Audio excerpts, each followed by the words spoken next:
Everyone, मैं assistant professor Radha Tiwari GS college of commerce Wardha के e learning platform पे आप सभी का स्वागत करती हूँ। दोस्तों, पिछले वीडियो में हमने हमारे कौशल विकास के इस सब्जेक्ट के अंतर्गत हमारे दूसरे इकाई को शुरुआत कर दी थी, जिस दूसरे इकाई में हमने संचार और संचार का तात्पर्य विभिन्न परिभाषाओं के संदर्भ में समझा था और साथ ही साथ संचार की जो विशेषताएं है या उसकी प्रकृति है उसके बारे में भी अध्ययन किया था कुछ पॉइंट्स के आधार पे। आज हम हमारा ये जो संचार के बारे में सीखना है, हमें ये जो सिलसिला है इसे अगर आगे बढ़ाएं तो आज के वीडियो में हम पढ़ने वाले हैं संचार के उद्देश्य। अब संचार के उद्देश्य क्या होते हैं, मतलब कम्युनिकेशन के पीछे ऑब्जेक्टिव क्या है। जब हम कम्युनिकेट करते हैं किसी से तो उसके पीछे क्या उद्देश्य होता है या क्या उद्देश्य के पॉइंट्स वहां पे हम मद्देनजर रख सकते हैं, इन सभी बातों का आज हमने यहाँ पे अध्ययन करना है। तो सबसे पहले अगर हम ये सोचें कि संचार हम कहाँ कहाँ और किन किन उद्देश्यों से करते हैं तो उन्हीं सब पॉइंट्स को हम यहाँ पे संचार के उद्देश्यों के रूप में पाते हैं। सबसे पहला पॉइंट है सूचना प्रदान करना। अब संचार कब किया जाता है या हम एक दूसरे से कम्युनिकेट कब कब करते हैं, तो सबसे पहला यहाँ पॉइंट दिया है सूचना देने के लिए। मतलब किसी एक व्यक्ति को किसी एक अन्य व्यक्ति के लिए, मतलब जैसे अब देखिए मैंने यहाँ पे ड्रॉ किया हुआ है, एक व्यक्ति ये बनाया है, ये है ए और ये है बी। तो जब ए बी को किसी विशेष बात की जानकारी दे रहा है, सूचना दे रहा है, मान के चलिए ए ये बॉस है और बी कर्मचारी है, एम्प्लॉय है, तो बॉस अपने एम्प्लॉय को किसी काम को करने के लिए सूचित कर रहा है, सूचना दे रहा है। तो ऐसे परिस्थिति में भी इन दोनों के मध्य क्या होता है, संचार होता है, कम्युनिकेशन होता है। तो इसीलिए संचार के उद्देश्य में पहला यहाँ पे पॉइंट हमने देखा सूचना प्रदान करने के लिए। ये सूचना जो है ये व्यावसायिक सूचनाएं भी हो सकती है, जैसे कि अभी हमने बॉस और एम्प्लॉय का एग्जांपल लिया।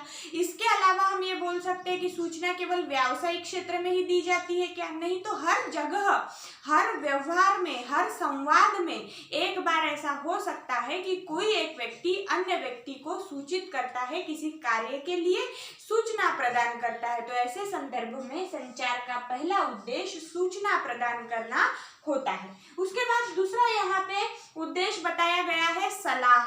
अब सलाह जो है यहाँ पे कुछ लोग, मतलब यहाँ थोड़ा ऐसा द्वंद्व निर्माण हो जाता है कि सलाह और परामर्श ये दोनों एक ही बात या एक ही संदर्भ में उपयोग में लाए जाते हैं। पर यहाँ पे आप जैसे 6 पॉइंट मैंने लिखे थे, तो 7वां पॉइंट और आप पकड़ सकते हो परामर्श, क्योंकि वो सलाह में नहीं आता। सलाह ये है कि जब कोई निम्न स्तर का व्यक्ति, अब जैसे आप मान के चलिए यहाँ पे मैं एक आकृति बंध बना रही हूँ और ये आकृति बंध है, ये है उच्च स्तर, जहाँ एक व्यवसाय या संगठन के कार्य प्रणाली की या प्रशासन प्रणाली की हम यहाँ पे एक संखल देख रहे हैं या श्रृंखला देख रहे हैं, जिसमें उच्च स्तर होगा, फिर मध्यम स्तर के लोग होंगे, काम करने वाले अधिकारी होंगे, और तीसरे स्तर पे निम्न स्तर पे काम करने वाले लोग होंगे। तो ये जो उच्च स्तर के लोग हैं ये मध्यम स्तर के लोगों को सूचना दे सकते हैं, और जो मध्यम स्तर के लोग हैं वो निम्न स्तर के लोगों को सूचना देंगे। पर इसका क्या यह अर्थ है कि जो ये निम्न स्तर वाले हैं ये कभी मध्यम स्तर वालों को कोई बात के लिए सलाह नहीं दे सकते, या कोई चीज के लिए मध्यम स्तर वाले अपने उच्च अधिकारी या वरिष्ठ अधिकारी से बात नहीं कर सकते, उन्हें सलाह नहीं दे सकते।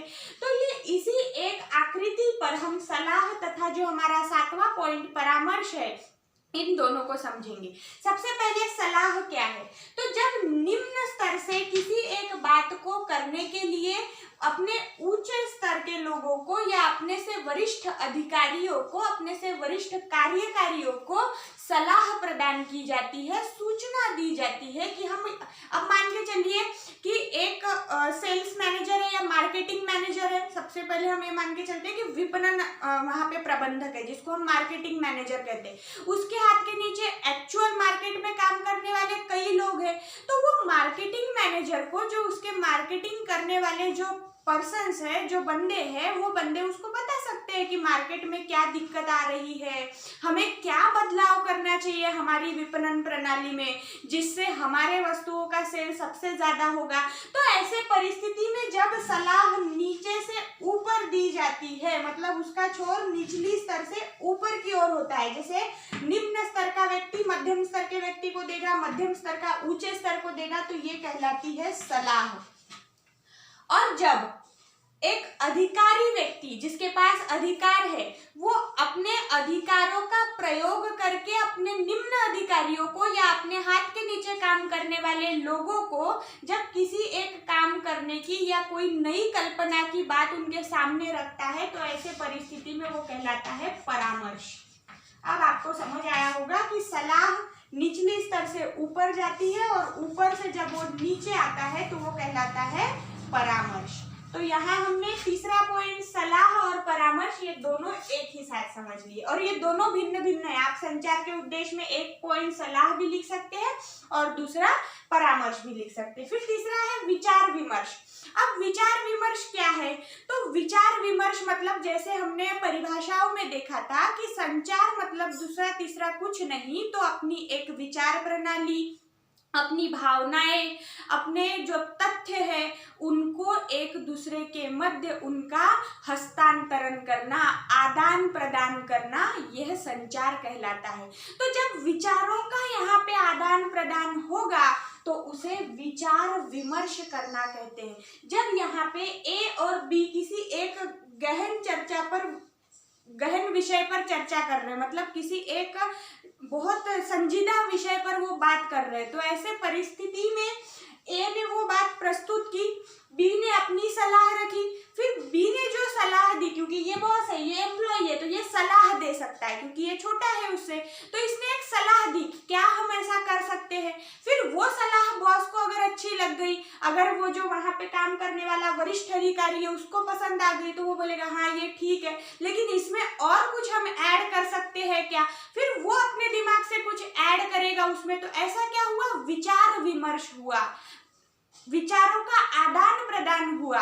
और किसके जरिए ये हुआ, तो संचार के जरिए। ये दोनों एक दूसरे से इन्होंने बात की, विचार तथा तथ्यों का लेन देन किया, मतलब इनडायरेक्टली यहाँ कम्युनिकेशन की प्रक्रिया हुई, संचार की प्रक्रिया हुई, और उसी के साथ साथ विचार विमर्श हुआ। इसीलिए संचार का उद्देश्य विचार विमर्श करना भी होता है। उसके बाद है आदेश देना। अब आदेश देना ये सलाह, परामर्श और आदेश ये तीन अलग अलग छोर माने जाते हैं। जैसा अभी हमने सलाह और परामर्श को समझा, वैसे ही आदेश को समझते हैं। तो आदेश क्या होगा, तो जब एक वरिष्ठ अधिकारी, मतलब अब आदेश कौन दे पाएगा, जो निम्न स्तर का व्यक्ति हो, मध्यम स्तर के उससे ऊपर का ही हुआ ना, कितना भी हुआ तो भी ये मध्यम स्तर वाला, तो क्या निम्न स्तर का व्यक्ति अपने वरिष्ठ अधिकारी को आदेशित कर सकता है? बिल्कुल नहीं। तो जब उच्च स्तर का अधिकारी या उच्च स्तर के अधिकारी या जिनके पास अधिकार है, वे अपने अधिकारों का प्रयोग करते हुए अपने अधीनस्थ रहने वाले लोगों को, अधीनस्थ रहने वाले लोग यानी कि क्या, जैसे हम यहाँ पे बोल सकते हैं कि अगर जैसे ये एक, मान के चलिए यहाँ पे मैं कहीं बना लेती हूँ कि ये एक मेन एम्प्लॉय है और इसके हाथ के नीचे काम करने वाले 4 लोग हैं, तो फिर ये जो काम करने वाले ये है बॉस, ये हुआ अधिकारी, और इसके हाथ के नीचे काम करने वाले ये 4 लोग हैं। तो इस एक व्यक्ति विशेष के हाथ के नीचे ये अधीनस्थ 4 लोग हैं। अधीनस्थ रहना मतलब उसके हाथ के नीचे काम करना। तो ये जो व्यक्ति है, ये जो बॉस है, ये जो मालिक है, ये अपने अधीनस्थ लोगों को अपने अधिकार के आधार पर जब किसी काम को करने के लिए निर्देशित करता है, तो उस निर्देशित करने की जो प्रक्रिया होती है उसे आदेश देना कहा जाता है। उसके बाद है प्रोत्साहन देना। अब जब हम काम की बात करें, व्यवसाय की बात करें, किसी एक कार्यस्थली की बात करें, तो ऐसे जगह में व्यक्तियों को जागृत रखने के लिए, काम में निरंतर वृद्धि करने के लिए, निरंतर बदलाव करने के लिए, अच्छा कार्य करा लेने के लिए हर क्षण प्रोत्साहन की जरूरत होती है। और प्रोत्साहन कैसे दिया जाएगा? तो मीठे मीठे शब्द बोल के। तो इसीलिए मीठे शब्द माने क्या है? तो फिर से आ गया वहां संचार। इसीलिए संचार के उद्देश्यों में एक पॉइंट प्रोत्साहन देना भी बताया गया है कि व्यक्तियों को, अब देखिए प्रोत्साहन कई तरीकों से दिया जा सकता है। किसी का सम्मान करके भी प्रोत्साहित किया जा सकता है, उसे उसके जो उसका पगार है, जो मेहनताना है, उसमें बढ़ोतरी करके भी प्रोत्साहन दिया जा सकता है। और जहां उसका काम करने का उसकी कार्यस्थली है, वहां 50 लोग काम कर रहे हैं, 100 लोग काम कर रहे हैं या 1000 लोग काम कर रहे होंगे, उन 1000 लोगों के बीच में उस व्यक्ति विशेष की सराहना करके भी प्रोत्साहित किया जा सकता है। और सराहना करके प्रोत्साहित करने के लिए संचार का प्रयोग किया जाता है। उसके बाद अंतिम पॉइंट है भ्रम निवारण के लिए। अब भ्रम निवारण के लिए संचार का उद्देश्य कैसे होगा?